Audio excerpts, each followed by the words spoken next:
Segundo vídeo, continuando, o que é o batismo do Espírito Santo, lembra? Falamos sobre o batismo de fogo e sobre o batismo do Espírito Santo. Vamos falar? Já disse a vocês, vou repetir, que quem é batizado já batizou com o Espírito Santo, já batizou com o batismo de fogo. O que vale é o seu coração. Sim. O que devemos entender o batismo do Espírito Santo? A expressão parece ter significado diferente na Bíblia. E certamente significa coisa muito diferente para diferentes denominações e práticas de igrejas. Aqui está uma pergunta hoje. Tenho dificuldade em entender e aceitar o batismo do Espírito Santo, especialmente manifestado como alguém rindo e rolando no chão, mesmo desmaiando por 30 minutos ou mais. Tenho visto igrejas fazer isso e dar muita importância a essas experiências, o que me deixa bastante desconfortável. Você pode explicar o que a Bíblia pode dizer sobre o batismo do Espírito Santo no que se refere à nossa experiência inicial de salvação, quanto ao que devemos ou não esperar ou buscar o batismo subsequente do Espírito mais tarde na vida cristã? Anseio por experimentar o Espírito. O pentecostalismo é geralmente definido como um movimento no cristianismo que considera o batismo do Espírito Santo uma segunda experiência, geralmente após a conversão marcada pelo falar em línguas. Esse é o estereotipo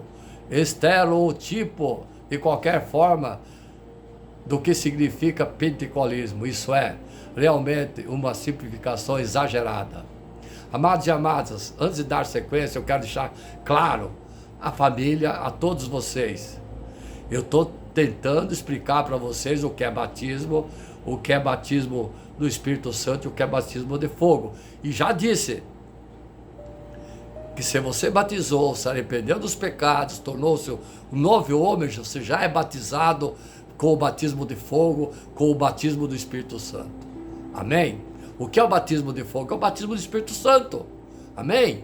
Agora você não vai fazer. Bom, agora eu vou batizar. Aqui um mês eu vou batizar o Espírito Santo. Aqui um mês eu vou... Não. Entenderam? Tá.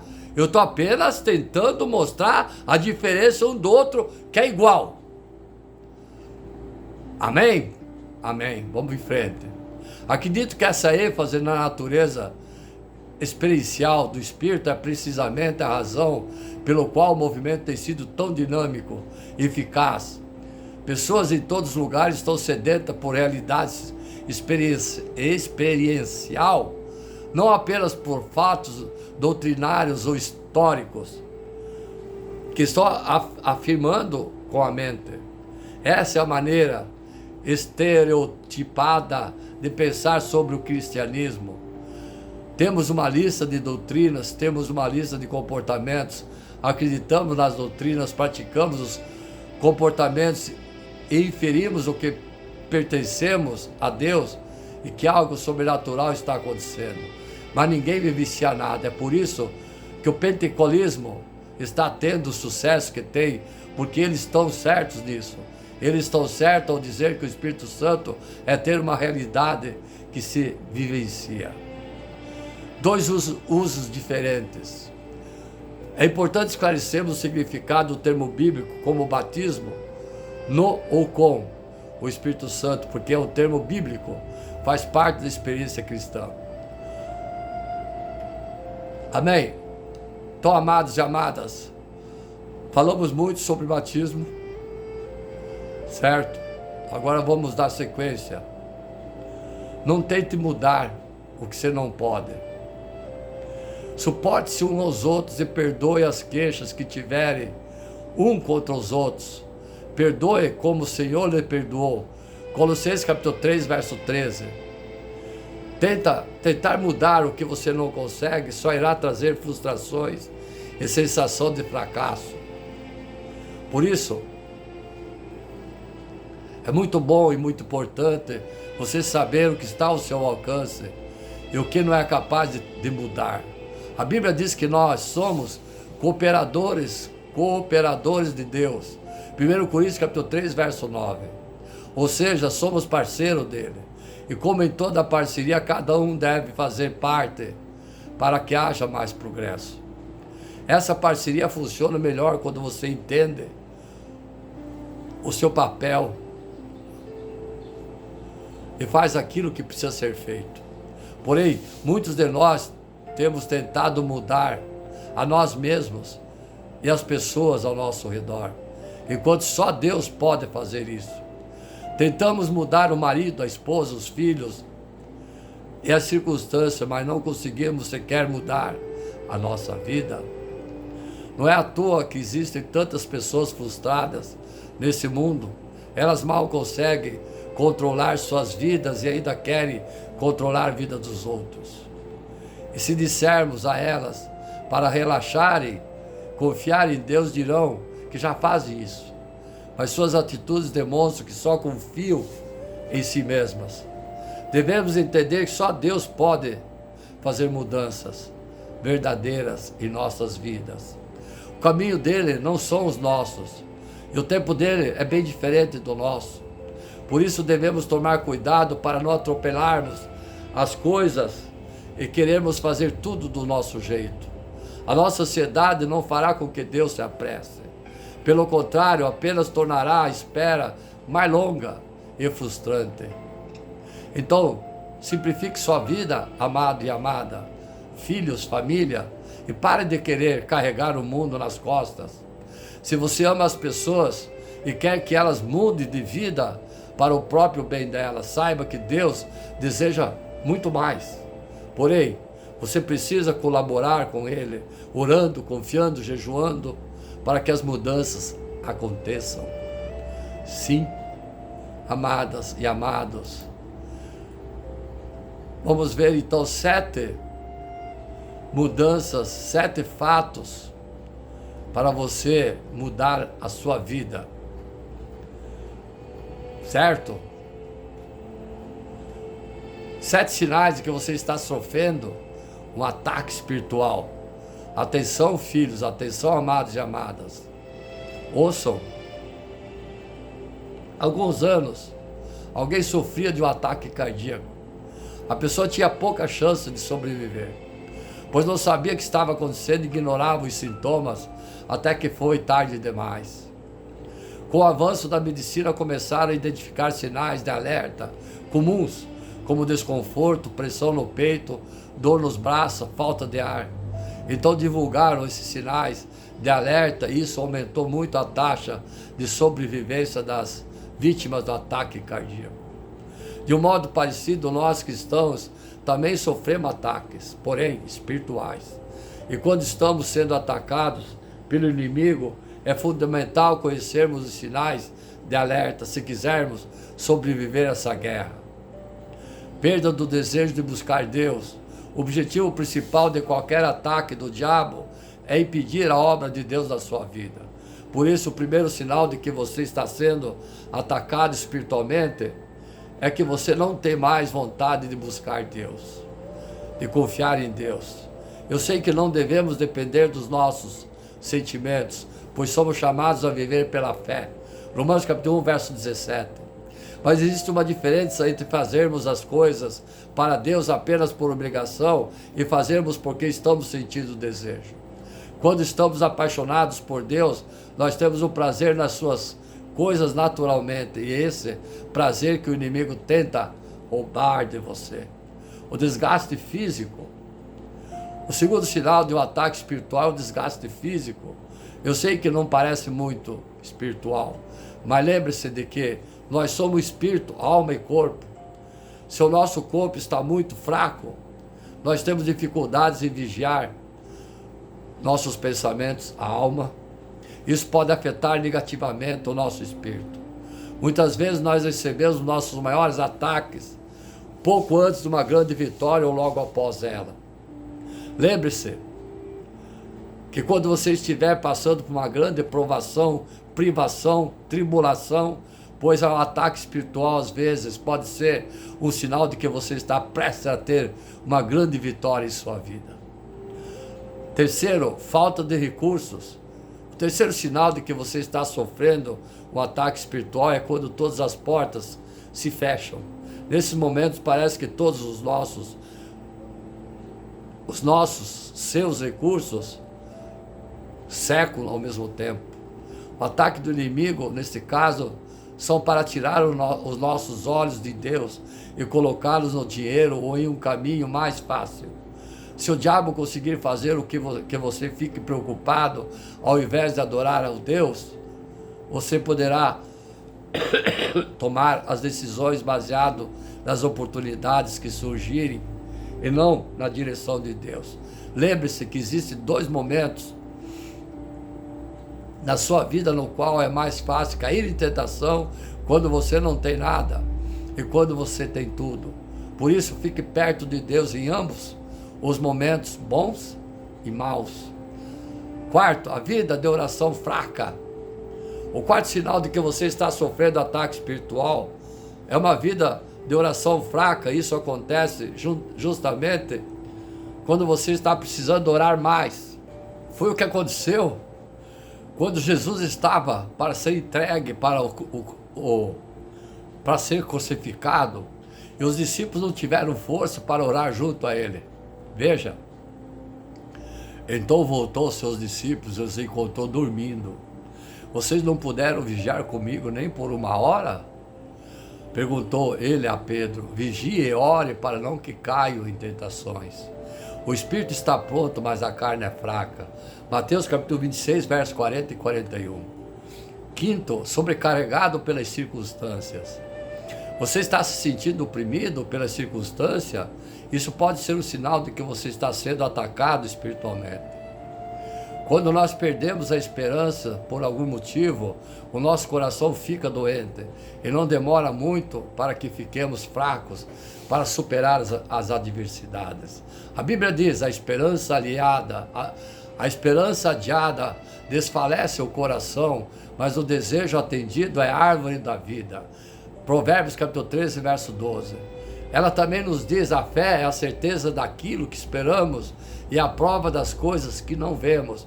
Vou repetir, amados e amadas, a fé é a certeza daquilo que esperamos, acreditamos, e a prova das coisas que não vemos.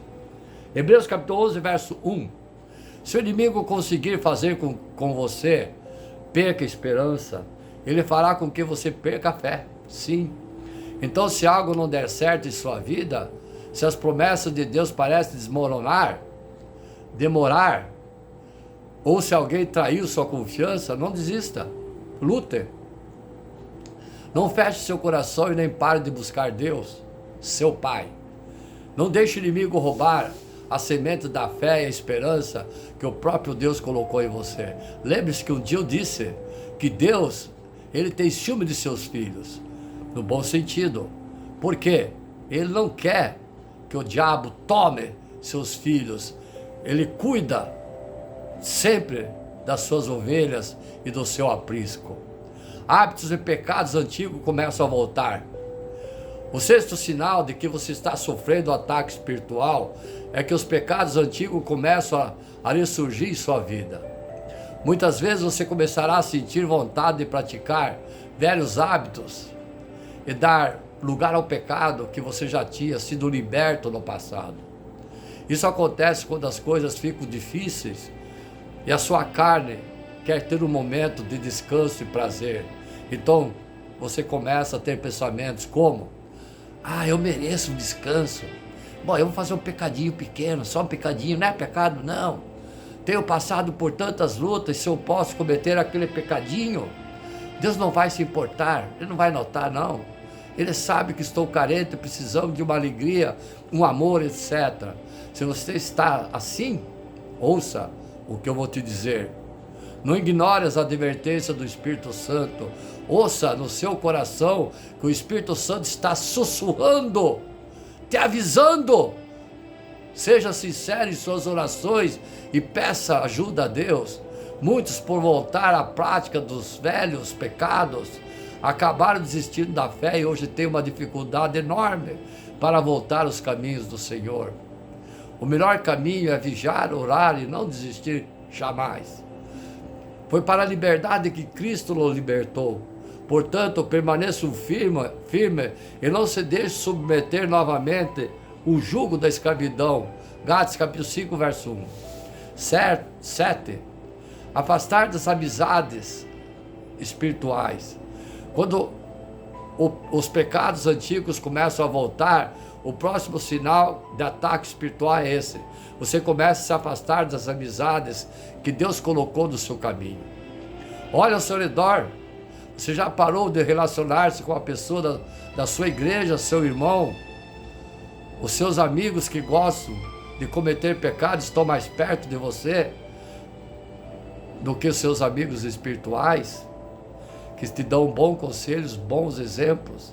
Se sim, saiba que você está pisando num terreno minado, perigoso, e o inimigo está planejando tirá-lo da presença do Pai, do colo do Pai, Deus Todo-Poderoso, que eu disse que Ele tem muita afeição para seus filhos e quer cuidar, não deseja perder nenhum filho, nenhuma ovelha do seu aprisco.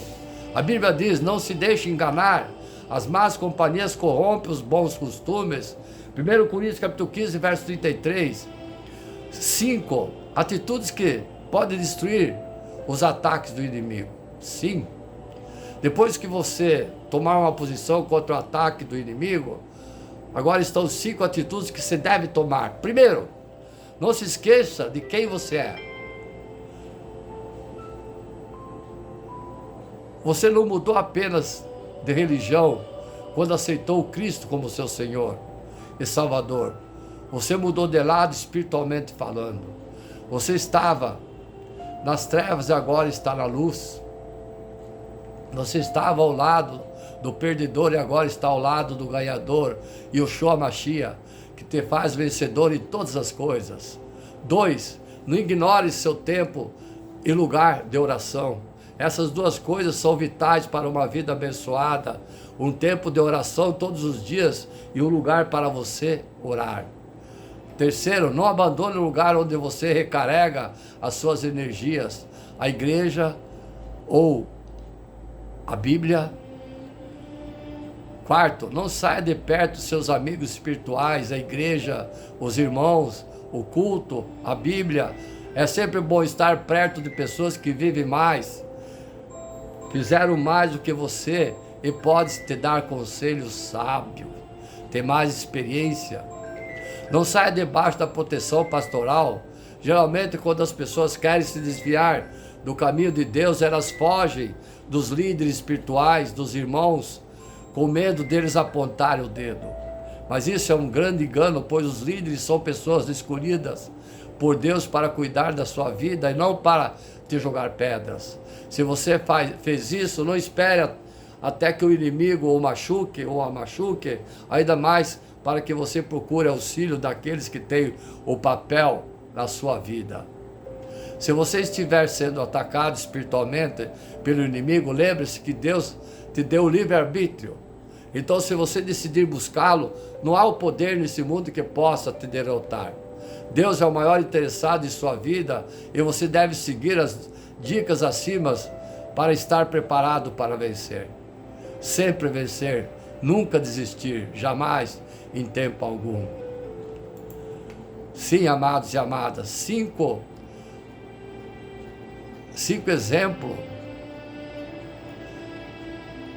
estratégia do diabo para enganar você e te destruir. Vamos lá? Talvez você não saiba, mas há uma terrível guerra espiritual sendo travada nesse exato momento. Sim. Em João capítulo 10, verso 10, Jesus disse: o ladrão vem somente para roubar, matar e destruir.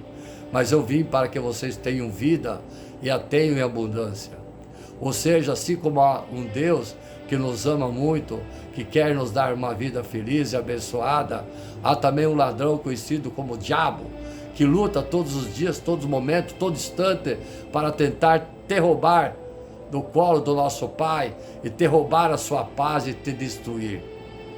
Para nos proteger, precisamos conhecer 5 estratégias que eu vou citar. As palavras do Espírito Santo dita a você, que ele mais usa para enganar, o demônio usa para te enganar. O diabo tenta nos convencer que Deus não existe. A primeira estratégia do diabo é nos convencer que Deus é fruto da imaginação e que estamos sozinhos na terra. É muito cômodo para uma pessoa não acreditar em Deus, pois se ele não existe, também não existe o pecado. Não há necessidade de mudar a vida e nem o julgamento final. Não teremos um dia de prestar contas de tudo que fizemos, pois quando esta vida passar, sobrarão apenas nossos restos mortais. Porém, algo precisa ser levado em consideração. Deus não deixará de existir ainda que milhões de pessoas deixem de acreditar nele. E talvez você saiba, mas o próprio Satanás e seus demônios sabem da existência divina e tremem de pavor, de medo. Veja o que está escrito. Você crê que Deus existe? Um só Deus, muito bem. Até mesmo os demônios creem e tremem e temem. Tiago, capítulo 2, verso 19. 2. O diabo tenta nos convencer que ele mesmo não existe. Fingir que não existe é a estratégia preferida do diabo. Quanta destruição ele tem causado no mundo, influenciando as pessoas a matar, roubar, cometer suicídio, estupro, tudo que é tipo de maldade. E quando essas coisas acontecem, achamos que a culpa é somente do ser humano. É verdade que a maldade está no coração do homem, mas o diabo aproveita as brechas para colocar pensamentos, ideias malignas a fim de causar uma destruição. Exemplo, quando você vai matar alguém, ou melhor, estrupar uma criança, por exemplo, o demônio buzina na tua ideia. Você pensa que não, mas ele entra na tua ideia. Principalmente se você é pecador, é fácil. Vai lá, vai, é bom. Mata. Certo? Você vai lá e mata, certo? Aí o que ele fala? Cadê?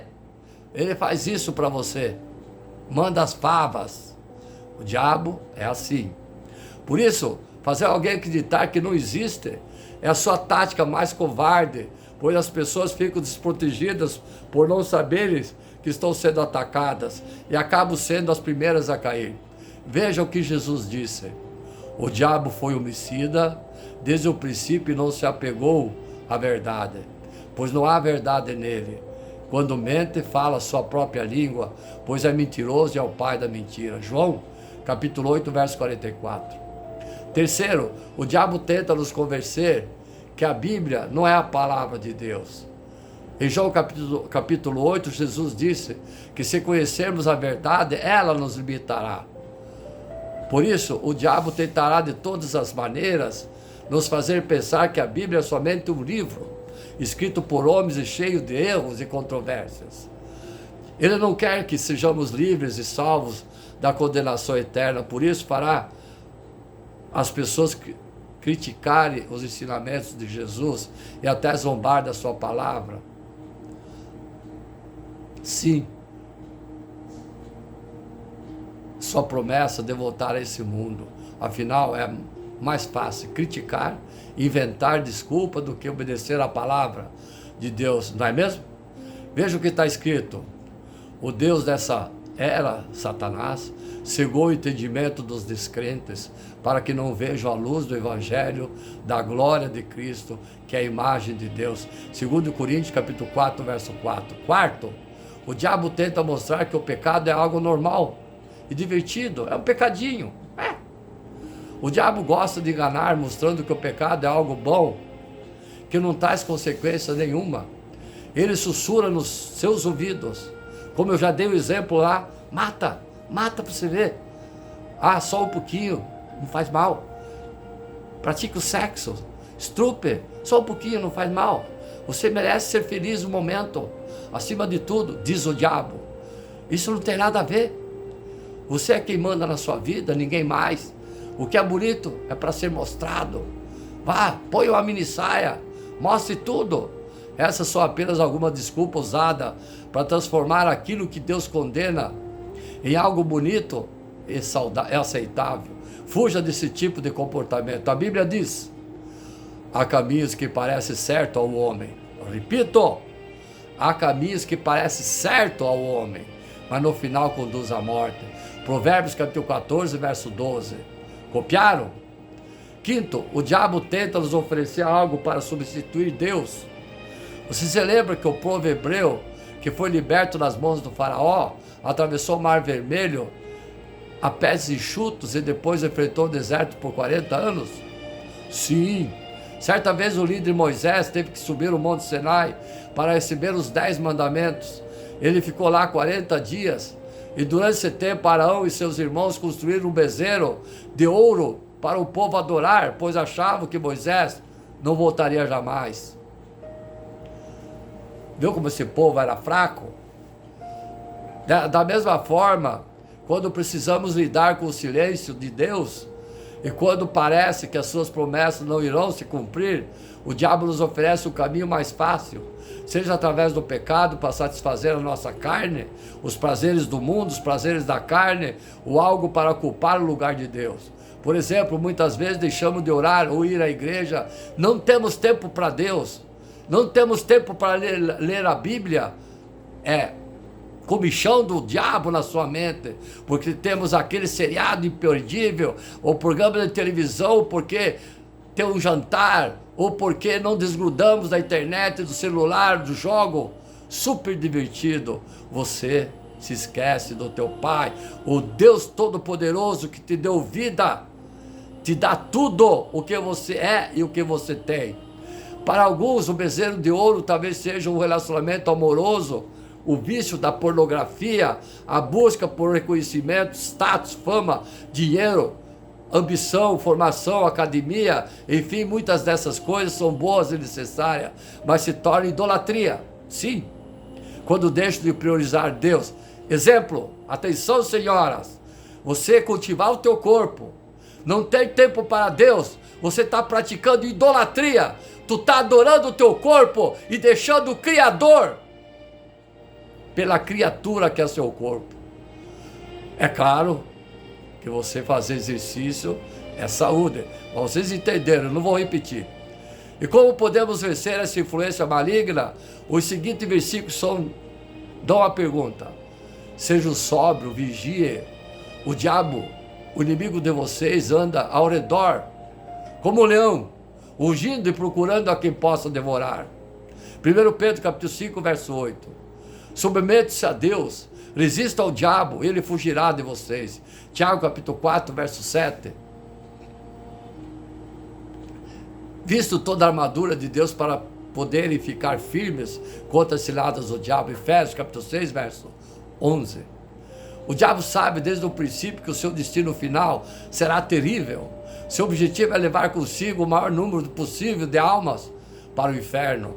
Mas se recebermos Jesus como nosso Salvador, Senhor, sabemos que estamos ao lado do vencedor e Ele está disposto a nos proteger e nos ajudar. Não se esqueçam, o diabo pode até tentar, mas as decisões sobre o que fazer sempre será tua, porque você tem livre-arbítrio de dizer não ou sim.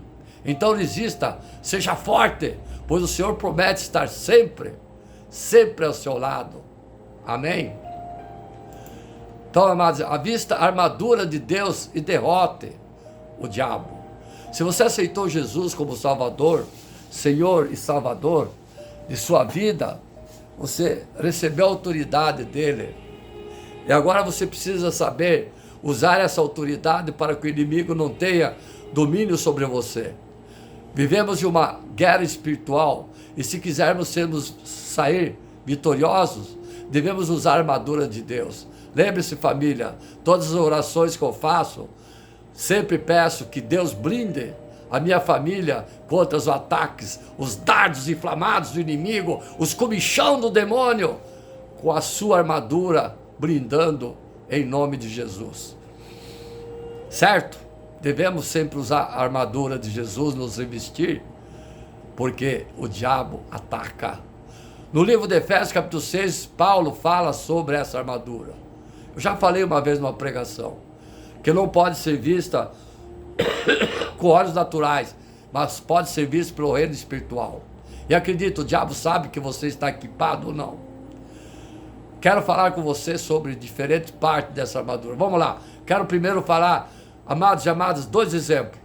Se você é crente, fiel a Deus, você tem a Bíblia, quando você viaja, quando você anda no carro, coloque a Bíblia aberta em cima do assento do carro. Aberta. Eu disse aberta.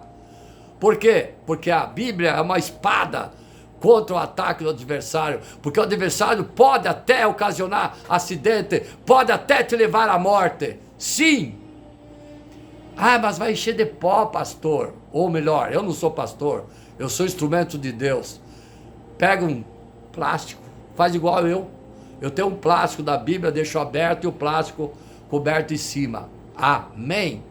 Porque você andar sem armadura, você está sem a espada para se proteger do mal. Amém? Reserve um tempo para Deus. Eu tenho nas pregações batido muito nessa parte, o tempo para Deus. O Espírito Santo está triste, porque seus filhos, o qual ele dá tudo o que pode, esquece e não tem tempo para ele. Efésios capítulo 10, verso 6, finalmente fortaleçam-se no Senhor e no seu poder forte. Esse versículo fala da nossa intimidade com Deus. A única maneira de sermos fortalecidos é passando um tempo de qualidade com Deus. Por isso, tenha tempo para o Senhor. Salmo 91 ensina sempre andarmos com Deus. Aquele que habita ao abrigo do Altíssimo e descansa à sombra do Todo-Poderoso pode dizer ao Senhor: Tu és meu refúgio, a minha fortaleza, o meu Deus, a quem confio. Ele o livrará do laço caçador, do veneno mortal. Salmo 91, capítulo 1 e 3. O diabo sabe que você está passando tempo com Deus ou não, pois ele perde a sua força e não consegue te atingir, te atacar. Você não se sente mais fortalecido quando separa um tempo de oração durante o dia. Quando temos o costume de orar, nós conseguimos reconhecer facilmente o ataque do diabo e livrar-se dele. Então, se você cria hábito de orar, falar com seu pai, mesmo que seja alguns minutos, não haverá demônio que tenha autoridade de te atacar e poder sobre sua vida. Vista a armadura de Deus, né, família?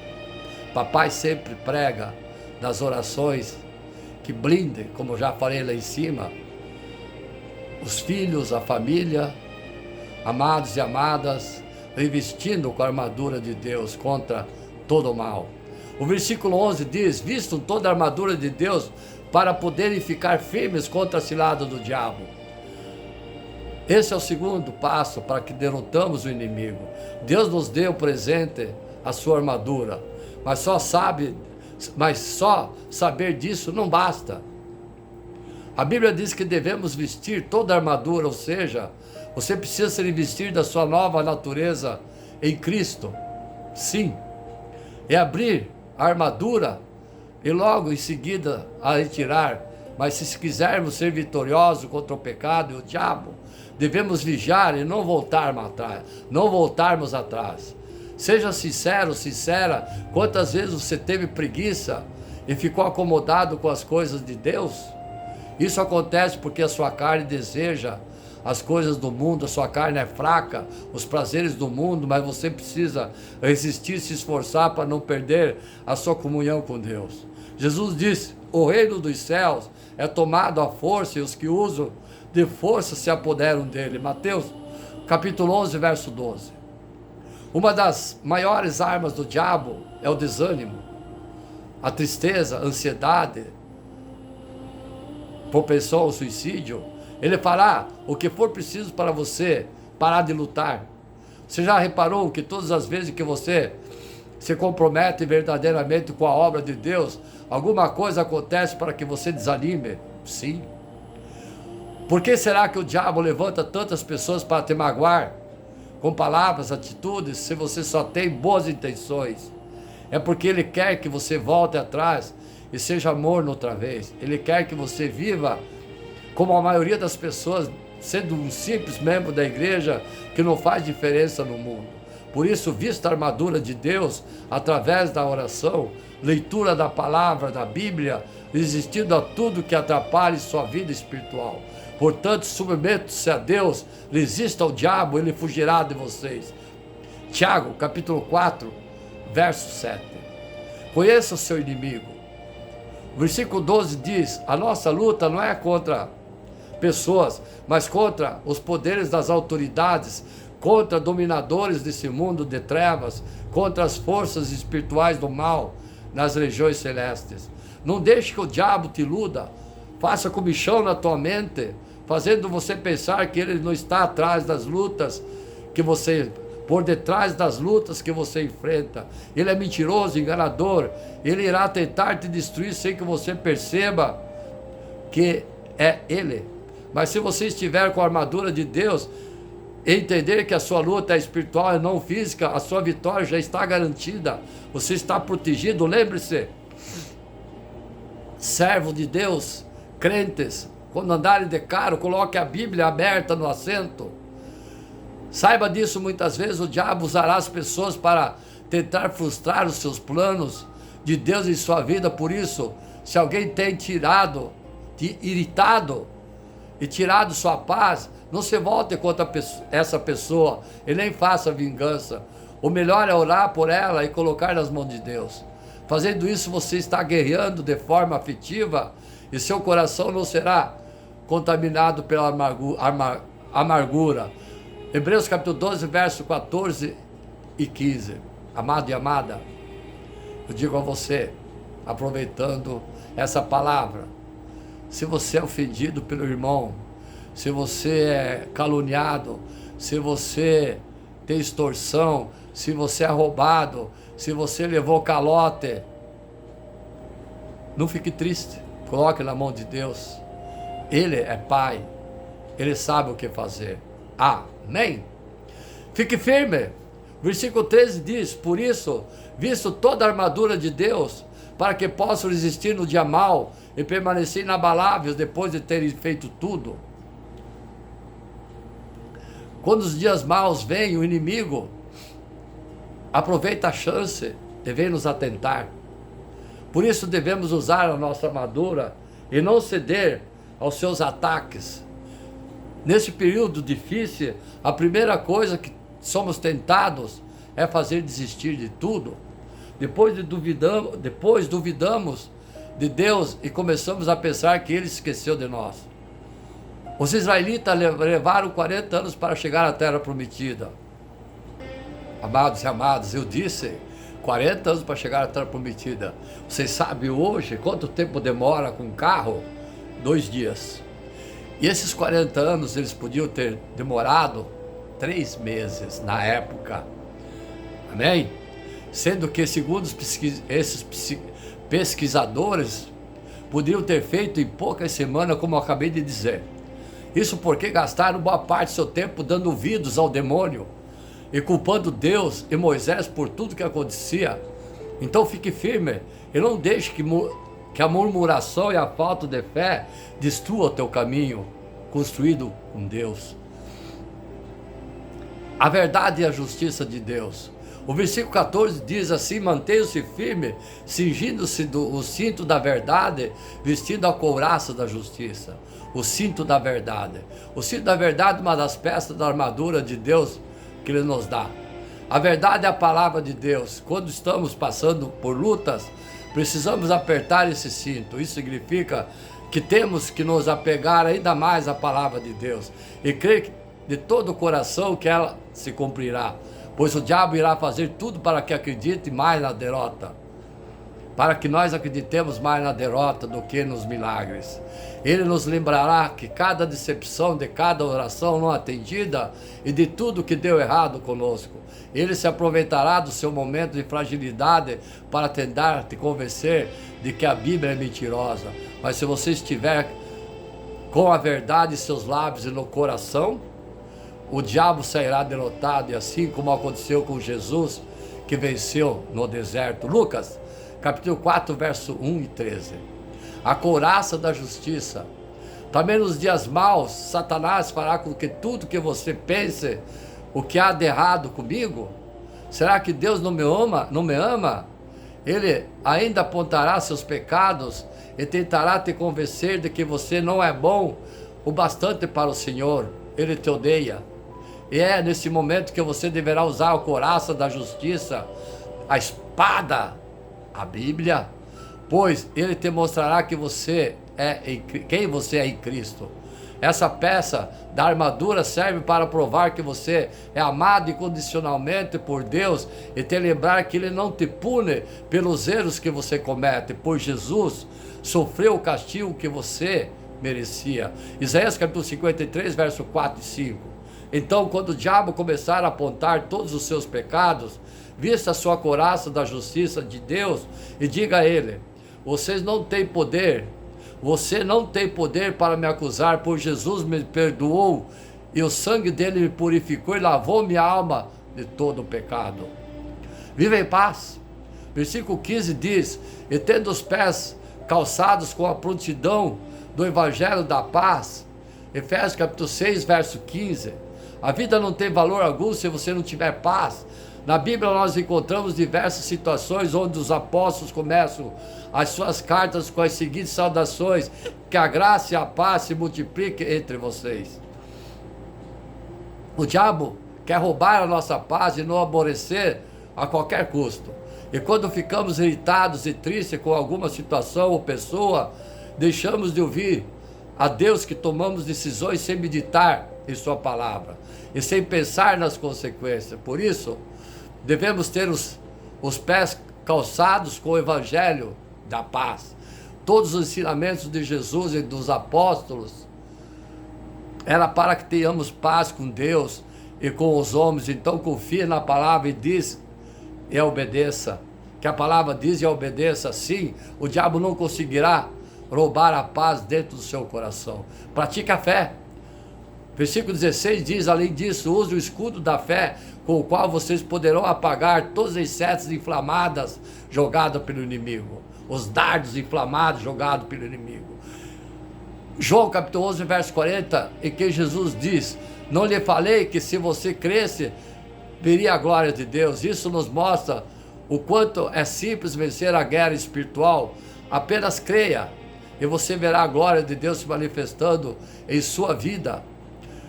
Quanto às setas do maligno virarem contra você ou vierem contra você, levante o seu escudo, a Bíblia, a oração, e creia que nada poderá impedir o agir de Deus, nem mesmo as suas limitações e fraquezas.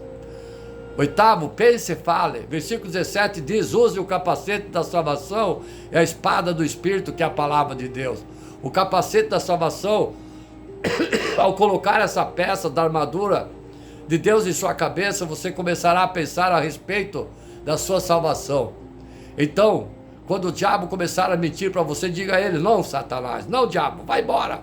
Eu sou filho de Deus vivo e fui salvo pela misericórdia.